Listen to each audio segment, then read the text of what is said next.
Zero से out हो गया शुरू लू अज का मैच बड़ा इंजॉय किया, बड़ी चिल की, बड़ी मस्ती की। Pakistan it's a very beautiful country. I love Pakistan. Pakistan जैसी कंट्री देखो ना, कितनी महफूज कंट्री है, कितनी तादाद थी, बहुत ज्यादा तादाद थी।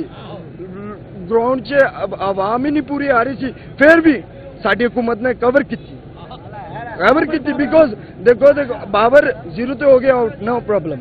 देखो अल्लाह ने इज्जत दे दी, उन्हें दे दी है। बाबर ने इज्जत दी है, वो चैंपियन बनया। पूरे पाकिस्तान ने उस बंदे की तनकीद की थी। इस तरह तनकीद के बावजूद वो बंदे ने सारा दियां जड़ी ना अखां बंद करतियां। इन्नी शर्म करनी चाहिए है। साडे स्टार बोलते हैं बह के पैसे लैके ਉਹਦੇ खिलाफ बोलते हैं। इन्हों की करतूत की सी, ये सिर्फ जैलस होंदे ने। बाबर तो बाद अफरीदी नूं भुल गए, सारे नूं भुल गए। ये कहते साडा नाम क्यों नहीं होंदा। बाबर वर्गा बैट्समैन नहीं होना पूरी दुनिया से। Out class batsman Babar.